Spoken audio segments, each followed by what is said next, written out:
Temos de destacar também a ajuda econômica fabulosa que a União Europeia concedeu à Ucrânia, à Inglaterra, à Alemanha, à França, e lembrar que até agora os maiores prejudicados por essa guerra foi especialmente a economia alemã, pela disparada dos custos de energia. Então é curioso que nessa reunião, e você muito bem destacou, no Alasca, que era do Império Russo, vale lembrar, e foi vendido, acho que se arrependeram, para os Estados Unidos no século XIX, já imaginou hoje a Rússia fazendo parte do continente americano, o que seria, né? Como que a Europa foi duramente atingida. E ela deixa de ter um papel geopolítico mundial, e apesar de ser tão atingida economicamente, que nessa reunião que o professor Hussein está destacando, ela sequer foi opinada ou consultada, podia nem estar presente, mas ser, a princípio, consultada pelo presidente norte-americano, que passou por cima e ignorou, né? Isso revela que might make power, né?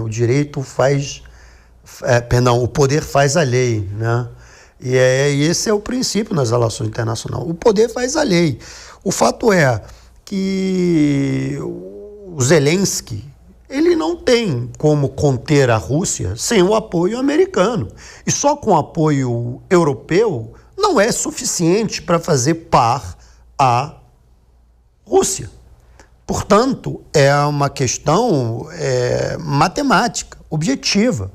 Então, quem decide a longevidade da capacidade do Zelensky ou da Ucrânia no combate militar frente à Rússia são os americanos. Os europeus, na verdade, eles podem dar um amparo temporal, mas quem define, de fato, o fôlego são os americanos. Portanto, a negociação é com os americanos.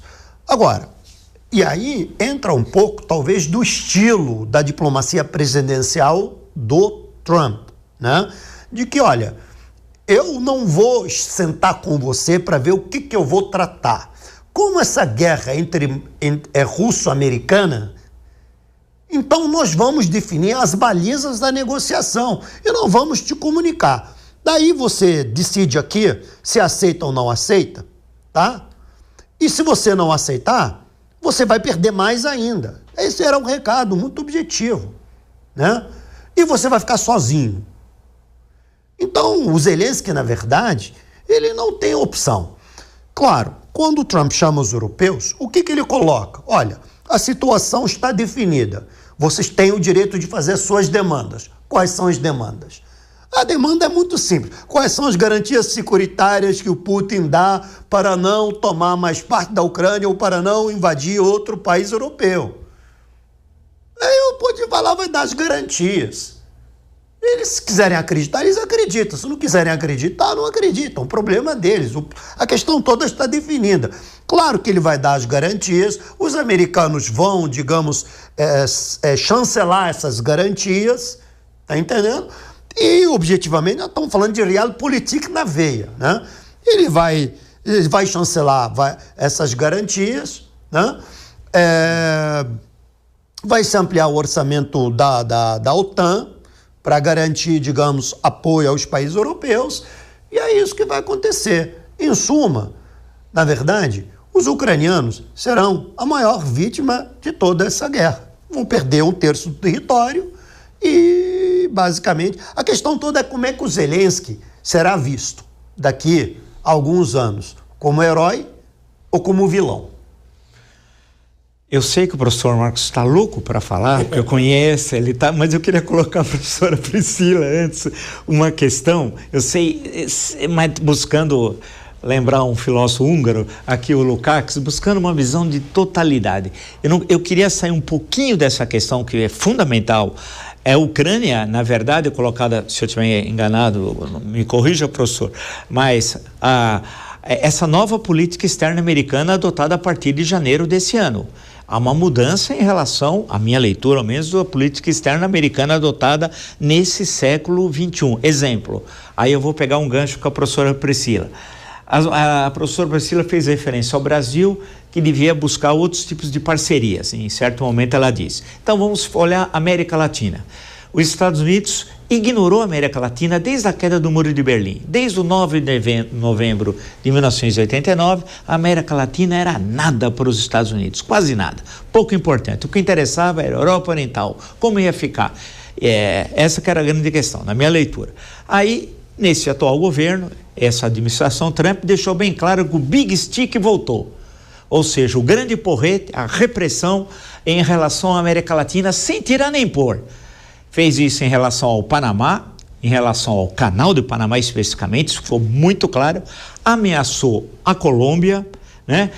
Lembrando um pouco, só faltou ter uma emenda Platt. Para você que nos acompanha, é bom lembrar o que é emenda Platt. É uma das coisas mais terríveis do imperialismo norte-americano. No Congresso norte-americano, um senador, Platt, eles aprovam uma emenda à Constituição de Cuba, garantindo 8 questões na Constituição cubana que permitiria a invasão de Cuba pelos Estados Unidos. Ou seja, a intervenção norte-americana em Cuba era legitimada pela Constituição cubana por uma emenda votada no Congresso norte-americano.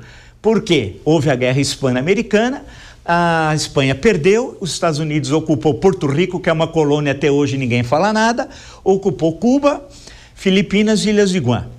Essas Filipinas e Ilhas de Guam não tem diretamente a ver conosco. Agora, Porto Rico é uma colônia e ninguém fala nada, é um estado associado independente, sui generis, e Cuba tem uma parte do seu território, é uma ditadura, ninguém nega. Agora, tem uma parte ocupada pelos Estados Unidos, que é Guantánamo, né?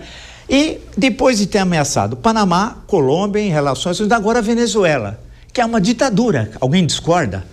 Só alguns aqui no Brasil até dizem que não é uma ditadura.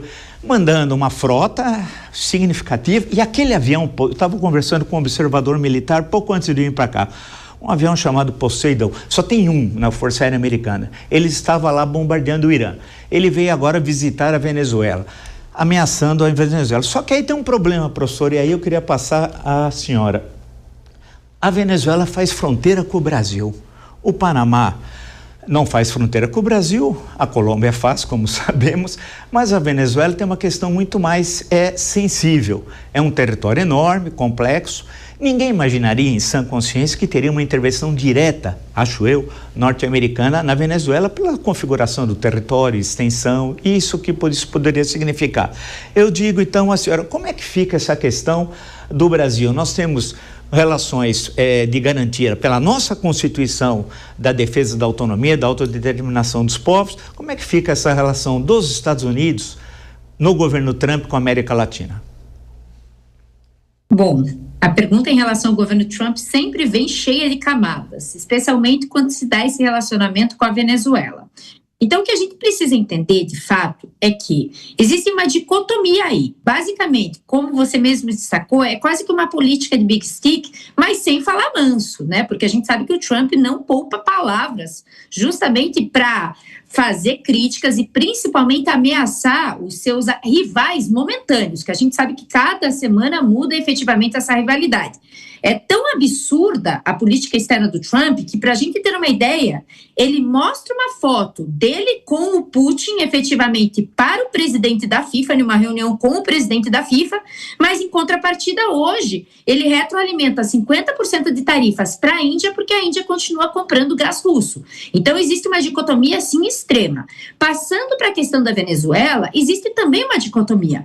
O Trump está fazendo uma campanha internacional muito acirrada para ganhar o Nobel da Paz, mas em contrapartida está posicionando uma frota naval nem quase, né, chegando no mar territorial, efetivamente, venezuelano. Eu não acredito piamente que o Trump vai invadir o território venezuelano, porque isso desestabilizaria, principalmente, primeiro, a região da América Latina, segundo, ele compraria uma instabilidade maior ainda com China e Rússia, e terceiro, todas as pretensões dele, que são pretensões egoísticas na perspectiva de ego mesmo, de alcançar esse Nobel, estariam, por assim dizer, execradas em uma perspectiva de um futuro próximo e de um futuro imediato. Então, eu não acredito que, de fato, vai trazer essa perspectiva. Só que, em contrapartida, a gente precisa fazer uma leitura macro dessa ação. Essa leitura macro, a gente precisa entender que não repousa na ideia de uma perspectiva de consolidação de direitos humanos para o povo venezuelano. A gente sabe que o Maduro, ele pratica crime de extermínio porque ele deliberadamente deixa a população da Venezuela de tempos em tempos sem medicação, sem alimentos, sem até mesmo em algumas regiões água potável, mas o Trump não está interessado com essas questões. A questão do Trump, segundo as suas próprias palavras, designadas semana passada, é em relação ao petróleo venezuelano. E essa questão a gente tem que tomar muito cuidado, porque, de fato, hoje é o petróleo venezuelano, amanhã é a nossa biodiversidade, amanhã são as nossas bacias hidrográficas. Então, para além de uma leitura que, de fato, a Venezuela convive com uma ditadura, a gente precisa ler que o Trump não está interessado, efetivamente, com a consolidação de direitos humanos e com o afastamento do regime em prol de uma democracia, por assim dizer, dentro desse contexto venezuelano. E, por lógico, vai impactar também a nossa preocupação com uma possível ameaça do Big Stick para o Brasil, de fato, não apenas com o tarifaço.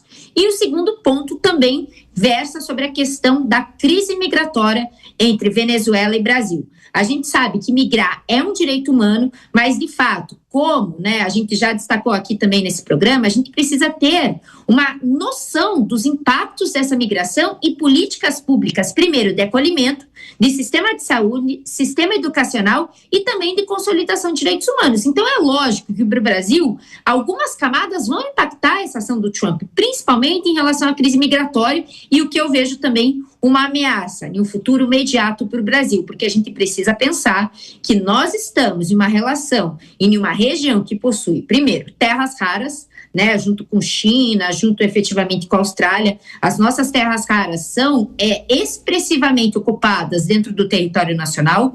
Segundo, nós temos uma grande biodiversidade que, inclusive, países até 2010, antes de um protocolo chamado Protocolo Access Benefit Sharing, países da União Europeia, países, por exemplo, como o Japão e como, inclusive, Estados Unidos, já estavam explorando a nossa biodiversidade sem passar os royalties para nós.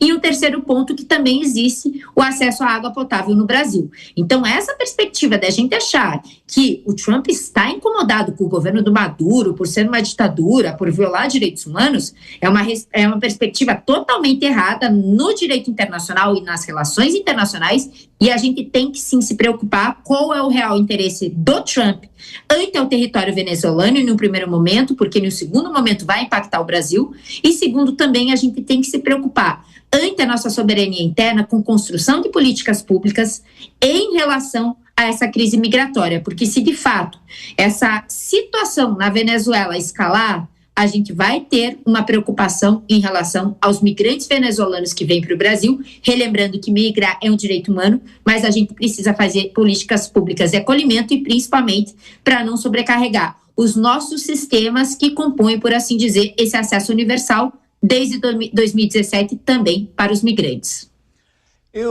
Só para avisar quem nos acompanha, eu fiz questão de colocar esses pontos à professora Priscila por causa da sua primeira intervenção.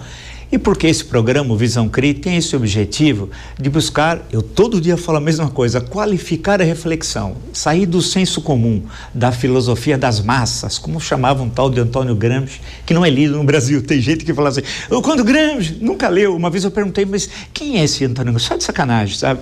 Eu falo para vocês, ele nem sabia do que estava falando, igual o Paulo Freire. Só quando o Paulo Freire, você leu o que do Paulo Freire? Não leu nada. Então, aqui é o oposto do que você vê por aqui. Aqui é discussão séria, acadêmica, por isso nós fazemos questão basilar de sempre trazer acadêmicos, gente que opera a política, que discute, fazendo reflexões e discutindo sempre a questão histórica. O professor Marcos estava com uma vontade danada de falar logo após o professor Hussein colocar algumas questões. Eu só queria lembrar antes, a quem nos acompanha, que quando nós falamos de Ucrânia, lembre-se uma vez que nós discutimos isso aqui, a Rússia nasceu na Ucrânia.